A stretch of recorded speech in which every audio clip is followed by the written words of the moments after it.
Good morning students, welcome to our new class. हम लोग पढ़ रहे थे cell the unit of life, कोशिका जीवन की इकाई। इसमें अपन ने प्लांट सेल, एनिमल सेल में डिफरेंट पढ़ा, प्रोकैरियोटिक सेल और यूकैरियोटिक सेल में डिफरेंट पढ़ा, प्रोकैरियोटिक सेल यूकैरियोटिक सेल के बारे में पढ़ा। उसके बाद में एक टिपिकल प्रोकैरियोटिक सेल का डिस्क्रिप्शन किया। उसके बाद में यूकैरियोटिक सेल के बारे में हम पढ़ रहे हैं। और यूकैरियोटिक सेल का हमने क्लासिफिकेशन किया था कि उसमें न्यूक्लियस है, साइटोप्लाज्म है, सेल ऑर्गेनल है, क्या क्या चीजें हैं। तो उसके अंदर अपन ने कोशिका भित्ति और कोशिका झिल्ली means cell wall and cell membrane, जिसे प्लाज्मा मेम्ब्रेन भी कहते हैं, प्लाज्मा लीमा भी कहते हैं, अब तक हम पढ़ चुके। आज हम मैंने आपको बताया था सेल ऑर्गेनल्स जो है वो 3 टाइप्स के होते हैं। एक सिंगल मेम्ब्रेन बाउंड, एक डबल मेम्ब्रेन बाउंड और तीसरा मेम्ब्रेनलेस, यानी दोहरी झिल्ली वाले कोशिकांग, इकहरी झिल्ली वाले कोशिकांग और झिल्ली रहित कोशिकांग। तो इनमें सबसे पहले अपन बात करते हैं, एक दोहरी झिल्ली वाला कोशिकांग है माइटोकॉन्ड्रिया। माइटोकॉन्ड्रिया माइटोकॉन्ड्रिया को देखिए 2 ऑर्गेनल्स है, आप नाम याद रख लीजिए दोनों के। एक है हरित लवक क्लोरोप्लास्ट। माइटोकॉन्ड्रिया और क्लोरोप्लास्ट जो है वो सेमी ऑटोनोमस ऑर्गेनल है। Why these organelles are called semi autonomous organelle? इन दोनों कोशिकांगों को अर्ध स्वायत्त शासी कोशिकांग कहते हैं। क्या कहते हैं? अर्ध स्वायत्त शासी कोशिकांग, semi autonomous organelle. Semi autonomous organelle क्यों? Because they have their own DNA. हमने जो बात की थी कि राइबोसोम्स की डिस्कशन किया था, राइबोसोम्स का अपन ने, कि राइबोसोम्स 2 टाइप्स के होते हैं, 70S and 80S। Eukaryotic cell में 80S and 70S both ribosomes are present, rather than prokaryotic cell only 70S ribosome. तो जो यूकैरियोटिक सेल के अंदर जो सेल ऑर्गेनल्स हैं, उन सेल ऑर्गेनल्स में क्या होता है? 70S राइबोसोम प्रेजेंट होते हैं। ठीक है, जैसे अभी अपन बात कर रहे हैं माइटोकॉन्ड्रिया की, अभी स्ट्रक्चर देखेंगे। तो माइटोकॉन्ड्रिया में 70S राइबोसोम प्रेजेंट है और जो साइटोप्लाज्म है उसमें 80S राइबोसोम प्रेजेंट है। इसके साथ साथ माइटोकॉन्ड्रिया और क्लोरोप्लास्ट में क्या है? डीएनए भी प्रेजेंट है, यानी इसका खुद का their own DNA is present in mitochondria and chloroplast, so they are called semi-autonomous organelle। दोनों के बारे में 1 नंबर का क्वेश्चन पूछा जा सकता है, तो आपको याद रखना है कि अर्ध स्वायत्त शासी कोशिकांग या सेमी ऑटोनोमस ऑर्गेनल किसे कहते हैं? डीएनए को कहते हैं, माइटोकॉन्ड्रिया और क्लोरोप्लास्ट को कहते हैं। उसके बाद में अपन बात करते हैं माइटोकॉन्ड्रिया की। ठीक है, सबसे पहले Mitochondria was first discovered by Kolliker.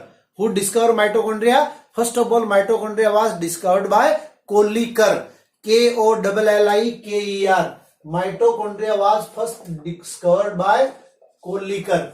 Kolliker ने इनकी डिस्कवरी की थी in 1880 in the voluntary muscles of flight in insect।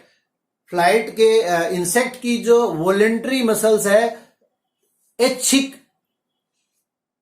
Muscle, या अपन हिंदी में कहते हैं ऐच्छिक पेशी। ऐच्छिक पेशी के अंदर किसकी? कीटों की ऐच्छिक पेशी में इसकी खोज की थी। और टर्म माइटोकॉन्ड्रिया जो है वो 2 वर्ड से मिलकर बना हुआ है, mito and chondria. So here mito and chondria, ये 2 टर्म हो गए माइटोकॉन्ड्रिया में। मैंने आपको बताया था कि अपने पास जितने भी वर्ड आएंगे वो ज्यादातर क्या आएंगे? ग्रीक वर्ड आएंगे।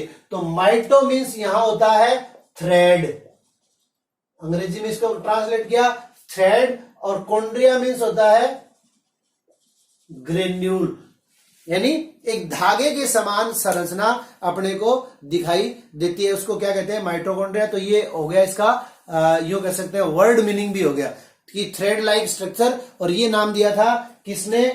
थ्रेड लाइक स्ट्रक्चर ये नाम दिया था सी बेंडा ने।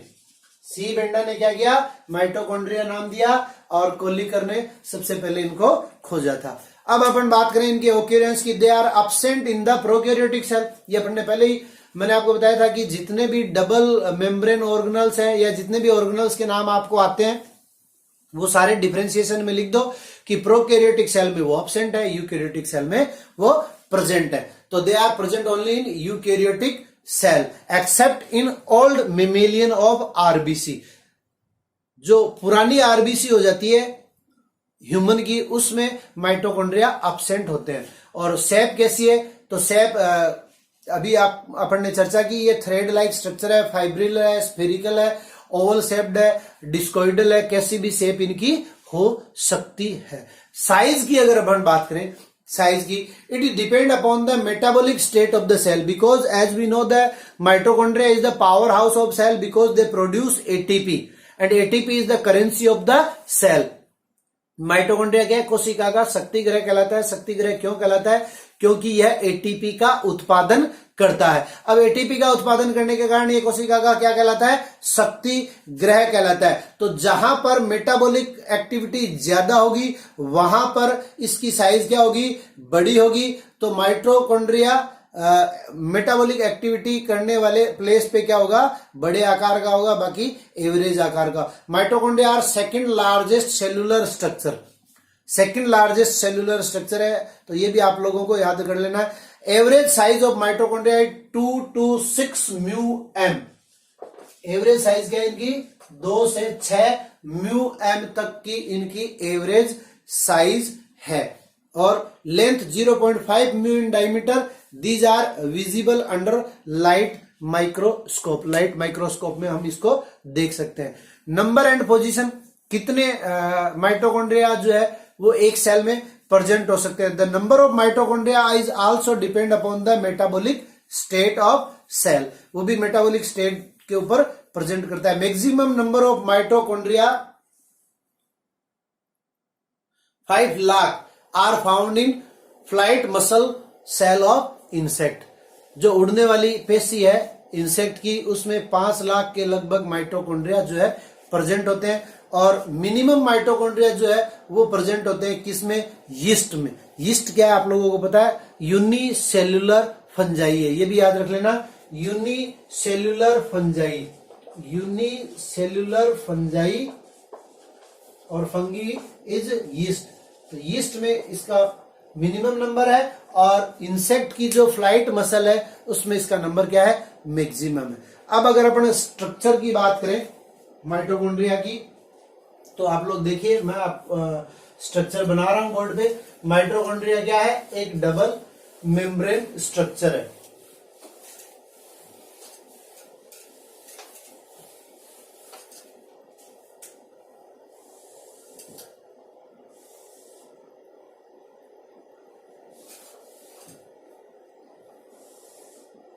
ये जो इसकी इनर मेम्ब्रेन है वो इनर साइड में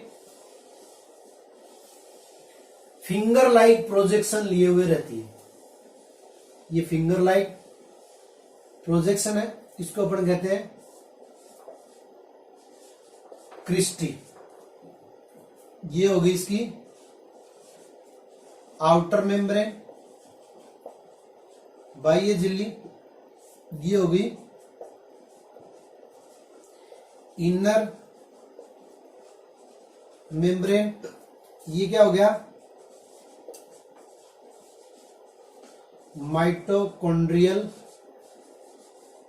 स्पेस। इसमें मैंने आपको बताया कि इसका क्या है, स्वयं का डीएनए इसमें प्रेजेंट होता है। तो ये हो गया माइटोकॉन्ड्रियल डीएनए, माइटोकॉन्ड्रियल डीएनए। और ये जो क्रिस्टी होती है, इन क्रिस्टी के ऊपर इस टाइप से कुछ पार्टिकल्स प्रेजेंट होते हैं जिन्हें सब पे ही होगी F1 पार्टिकल और ऑक्सीसोम पार्टिकल भी कहते हैं। और दूसरा क्या है इसमें, ये इसका साइटोप्लाज्म है,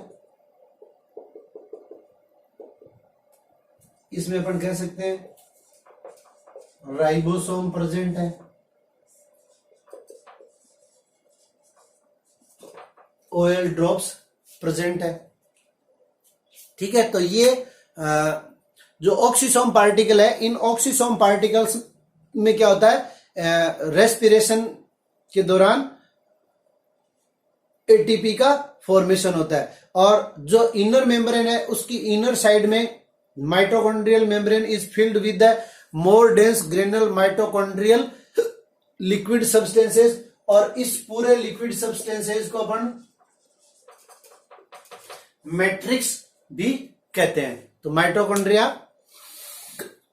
की अगर स्ट्रक्चर की बात करें तो देयर आर 2 मेम्ब्रेन और 2 envelope present in a mitochondria, each is 60 angstrom thick and is lipoproteinaceous. Lipoprotein की बनी होती है, 60 एंगस्ट्रॉम क्या होती है, ये मोटी होती है।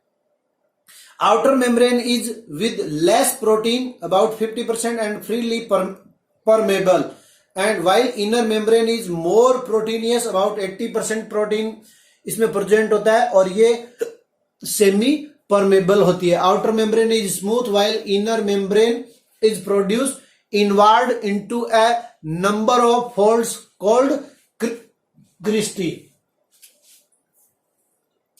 Inner membrane finger like projection लिए हुए रहती है, जिसको अपन क्या कहते हैं, क्रिस्टी कहते हैं। These cristae may be branched or unbranched, tubular, a finger-like projection, incomplete or complete. The number of cristae depends upon the size of mitochondria and metabolic rate of cristae. Cristae are commonly arranged perpendicular to longitudinal axis of mitochondria, but parallel to longitudinal axis in neurons and striated muscle fibers. Each cristae has an intracrystal space which continues with outer membrane. ये जो space है, इस space को अपन inner Christie space कह देंगे। ये क्या है, माइटोकॉन्ड्रियल स्पेस है। तो क्रिस्टी के बीच में भी क्या होता है, स्पेस प्रेजेंट होता है, उसको क्रिस्टियल स्पेस कह देंगे। और इन क्रिस्टी के ऊपर मैंने आपको बताया कि क्या होता है, F1 पार्टिकल और इलेक्ट्रोमैग्नेटिक पार्टिकल्स प्रेजेंट होते हैं, और ये रेस्पिरेटरी सिस्टम के लिए असेंबल होते हैं। और इनमें क्या होता है, एटीपी फॉर्मेशन होता है, और इलेक्ट्रॉन ट्रांसपोर्ट साइकिल और होती है, या इलेक्ट्रॉन ट्रांसपोर्ट सिस्टम और होता है। तो वो इलेक्ट्रॉन ट्रांसपोर्ट सिस्टम भी कहां होता है, इन्हीं क्रिस्टियों के ऊपर होता है। और इस क्रिस्टी को अगर अपन अलग से देखें तो इसको 3 पार्ट में डिवाइड कर सकते हैं। ये क्रिस्टी है, ये इसका हेड है, ये स्टॉक है, और ये क्या है, बेस है। बेस यानी आधार, और ये क्या हो गया, इसका स्टॉक, और ये हो गया इसका हेड। तो ये यहां पर इनमें एडीपी जो है वो इनऑर्गेनिक फास्फेट से क्रिया करके क्या करेगी, एटीपी का फॉर्मेशन करेगी। और जो इनर मेम्ब्रेन है, जो चेंबर है, इसमें जो लिक्विड सब्सटेंसेस फुलफिल है, उसको अपन क्या कहते हैं, मैट्रिक्स कहते हैं। तो mitochondrial matrix contain 70S ribosomes called मोटरी राइबोसोम, यानी जो छोटे राइबोसोम्स होते हैं वो इसके अंदर प्रेजेंट होते हैं, और डीएनए इसके अंदर प्रेजेंट होता है, उसको अपन कहते हैं माइटोकॉन्ड्रियल डीएनए, जो कि टोटल डीएनए का 1% होता है। Riboflavin, vitamin, fibres, granule, calcium, phosphate, magnesium, ये सारे आयन भी मैट्रिक्स में प्रेजेंट होते हैं। Mitochondria contain all requirement of protein synthesis, जितनी भी चीजों की आवश्यकता होती है प्रोटीन सिंथेसिस की, जैसे राइबोसोम है, डीएनए है, एटीपी है, ये सारे चीजें माइटोकॉन्ड्रिया में प्रेजेंट होती है। तो ये था अपना माइटोकॉन्ड्रिया। इसके फंक्शन की अगर अपन बात करें तो सबसे पहले मैंने आपको बता दिया, ये क्या power house of the cell है। तो ये क्या करता है, एटीपी का फॉर्मेशन करता है। थर्मोजेनेसिस का भी ये प्लेस है, और जो योग होता है वो माइटोकॉन्ड्रियल क्लाउड या गोल्जी बॉडीज मिलकर क्या करते हैं, वाइटेलोजेनेसिस को भी कंट्रोल करते हैं।